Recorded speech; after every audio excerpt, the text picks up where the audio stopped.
Pioneers fall to the Catawba Indians, 88-77. And to be quite honest, a game a lot closer than the score would indicate, and actually a result in which the Pioneers could have seen flip the other way. Catawba makes a big shot midway through the fourth quarter, and it came off Goodland, and that made the game at that point I think a 5-point game, and Catawba really never relented from there. Joined by Pioneer coach Roger Hodge as the Tusculum Pioneers fall here to Catawba in a tough one.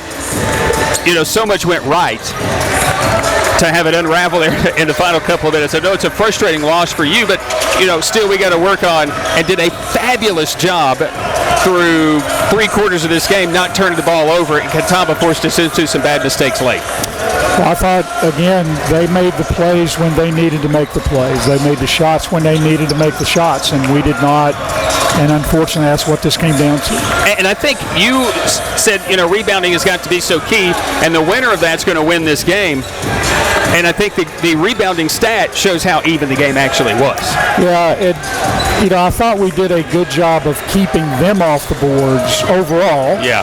But we didn't get enough extra opportunities ourselves. And and that's what I basically told them at halftime. It's not good enough to be, to keep them off and us not getting any extras. And we talked about that before the game. And I thought they got some big ones there when they needed it. Huge reversal in this one from what I've been used to and accustomed to Terrence McCutcheon's teams, fast break points. You had a huge edge in that. I love the game plan coming out here and forcing tempo. That at times they forced us to go a little too fast. Well, we made some bad decisions in transition, but at the same time, and we talked about, similar to Mars Hill, that if you could beat the first part of their press, that you could get some great looks.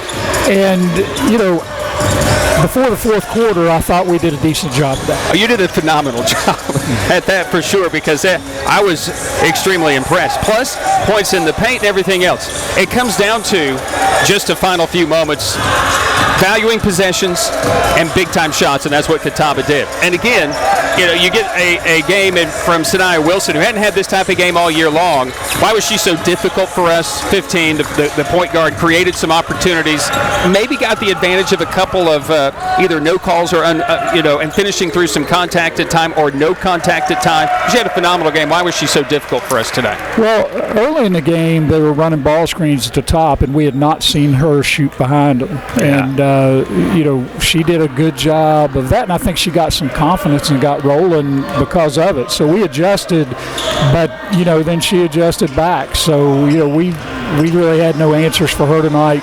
We knew what Foskey was going to be, but, when you get extra contributions from a kid like that, that's a big deal. Goodland hit the big shots, and then we usually counter with somebody like Booker or Sperlin in the fourth, but Booker just never was able to get going in this game. Couldn't stay on the floor tonight for us. Yeah, she was in foul trouble, so, it was hard for her to get rhythm. Jalen seemed a little off, and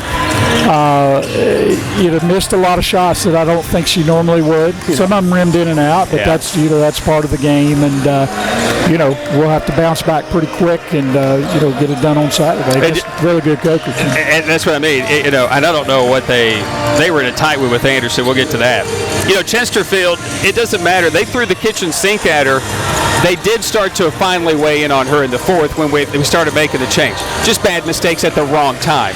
But again, for her, another solid offensive game. She's gaining so much confidence too.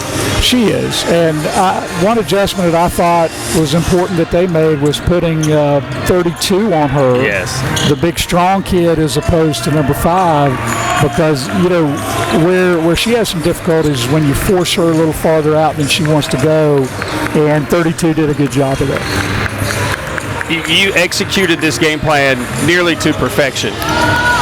This is that, we talked about this in the pregame. Are we seeing the more confidence? In the past we take a loss to LR and then we're thinking, oh man, we got Catawba? How in the world are we going to do this? We didn't have that attitude. And then we come in here and nearly pull this thing off against the 2-time defending conference champions. How much is that maturity from your team? Well, we still got some maturity to go, but at the same time, I do think that we were confident. Like I said before the game, they expect to win. And when you talk about, what type of culture that we want here, that's what we're trying to achieve. So, but we still got to pull one off eventually. because that's where we want to be, where they are. Barring it looks like Coker's made a layup. They have fouled Anderson. Barring that, Coker's going to be losing for the very first time Saturday. What is it about Coker this year that you have seen maybe scouting some other teams that has made them so different this year? Well, yeah, I know this is going to sound simple, but they've just got better players than they've had in the past. And they're really buying into Melissa's system. Yeah. I think she does a great job coaching them. So, those combinations, again, are very effective. So, they're better personnel-wise, and they're a real confident team right now. Coach, unfortunate tonight. Thank you for your time. Appreciate you. He's Roger Hodge. Pioneers fall here tonight to the Catawba Indians by a final score of 88-76.